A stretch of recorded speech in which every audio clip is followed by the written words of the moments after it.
ప్రపంచ అటవీ దినోత్సవం. ఈరోజు ప్రపంచ అటవీ దినోత్సవం సందర్భంగా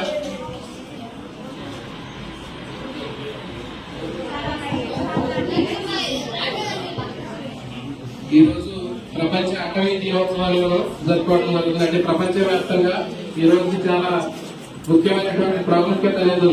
ఎందుకంటే ఈరోజు చెప్పారు ప్రపంచ అటవీ దినోత్సవం చెప్పారు.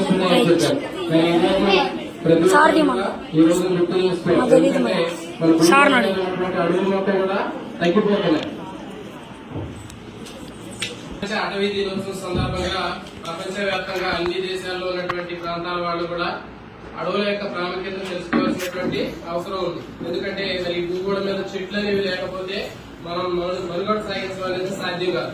అర్థమవుతుంది. అంటే ఈ భూగోళం మీద అసలు ఉండాల్సినటువంటి అడవులు అనేటటువంటి ఎంత ఉండాలంటే దాదాపు 33% అడవులు అనేవి ఉండాలి. కానీ మొత్తం ఉన్నటువంటి అడవులు అనేవి 20% మాత్రమే అడవులు అనేవి ఉన్నాయి. సో కాబట్టి మరి ఈ ఉన్నటువంటి అడవుల సంఖ్యను క్రమంగా పెంచుతూ ఉండాలి. కానీ మనం ఏం చేస్తున్నాం అంటే రోజు రోజు ఈ చెట్లను కానీ అడవులు కానీ నరికేస్తున్నాం. మరి ఇట్లా నరికేయడం వల్ల చాలా రకాలైనటువంటి పర్యావరణ సంబంధమైనటువంటి వాతావరణ సంబంధమైనటువంటి సమస్యలు మనం ఎదుర్కోవడం జరుగుతుంది. గ్లోబల్ వార్మింగ్ కానివ్వండి, ఇంకా లేకపోతే రకరకాలైనటువంటి వాతావరణ కాలుష్యం కానివ్వండి, లేకపోతే ఇంకా వర్షాలు సరిగా పడకపోవడం కానివ్వండి, వాతావరణం ఇంకా టెంపరేచర్ పెరిగిపోవడం కానివ్వండి, ఇంకా మనకి సునామీలు, భూకంపాలు ఇట్లాంటివన్నీ కూడా రకరకాలైనటువంటి ప్రకృతి విపత్తులు అన్ని కూడా రావడం జరుగుతుంది.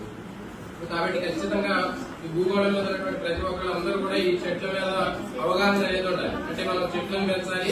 ఈ చెట్లు అనేవి మనం పెంచినట్లయితే దాదాపు ఒక 10 సంవత్సరాల్లోనే అవన్నీ కూడా మళ్ళీ పునరుద్ధరించబడేటటువంటి వదులుగా అవి పెరుగుతూ ఉంటాయి. సో కాబట్టి చాలా మంది చెట్లు నరుకుతూ ఉంటారు, కానీ మరి వాటిని కొత్త మొక్కల్ని నాటుతూ ఉంటారు. సో చూడండి, మనకి ఇక్కడ పక్కన సొత్తపల్లిలో సెంగరేణి ఓపెన్ కాస్ట్ సంబంధించినటువంటి బొగ్గుగనులు మరి వాళ్ళందరూ కూడా ఏం చేస్తున్నారు, ఉన్నటువంటి అడవులు మొత్తం కూడా కొట్టేసి మొత్తం వాడు బొగ్గు దోచుకున్నారు. మరి అట్లా చేయడం వల్ల కూడా మనకి ఎన్ని రకాలైనటువంటి వాతావరణ సమస్యలు, పర్యావరణ సంబంధమైనటువంటి సమస్యలు మనం ఫేస్ చేస్తున్నాం.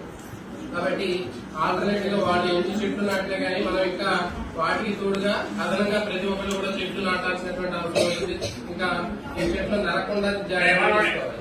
తర్వాత ప్రతి ఒక్కరు కూడా చెట్లు నరకుండా జాగ్రత్త తీసుకోవాలి. తర్వాత మీరు మీ పుట్టినరోజు